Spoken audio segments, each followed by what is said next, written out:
ជំរាបសួរសួស្តីបងប្អូនទាំងអស់គ្នាស្វាគមន៍ជាថ្មីមកកាន់ Am Channel ថ្ងៃនេះដែរខ្ញុំនឹងបង្ហាញបងប្អូនពីរបៀបធ្វើតែមេអំបៅក្រូចឆ្មាសម្រាប់គ្រឿងផ្សំមានដូចជាទឹកស្ករ50 មីលីលីត្រទឹកតែមេអំបៅដែលយើងបានឆុងរួចចំនួន150 មីលីលីត្របន្តមកទៀតគឺមានជាមួយនឹងទឹកក្រូចឆ្មា20 មីលីលីត្រកន្លែងនេះបើសិនជាបងប្អូនប្រើក្រូចតែតូចៗបងប្អូនអាចប្រើ30 មីលីលីត្របានបន្តមកយើងគ្រាន់តែលាយគ្រឿងផ្សំរបស់យើងទាំងអស់ចូលគ្នាឲ្យសព្វដំបូងគឺយើងចាក់ទឹកស្ករបន្តមកទៀតចាក់ជាមួយនឹងទឹកក្រូចឆ្មារួចហើយយើងកូរគ្រឿងផ្សំចូលគ្នាឲ្យសព្វល្អបន្តមកទៀតបងប្អូនគ្រាន់តែត្រៀមទឹកកកមួយកែវសម្រាប់រំមុននេះដែរគឺប្រើជាមួយកែវលេខ22សម្រាប់បងប្អូនដែលធ្វើលក់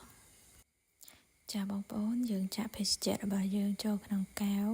បន្តមកយើងគ្រាន់តែលម្អជាមួយនឹងចំណិតក្រូចឆ្មាជាការស្រេចចាអរគុណបងប្អូនសម្រាប់ការទស្សនាសម្រាប់បងប្អូនដែលមិនទាន់បានចុច Subscribe សូមជួយចុច Subscribe ដើម្បីទទួលបានវីដេអូថ្មីៗមុនគេ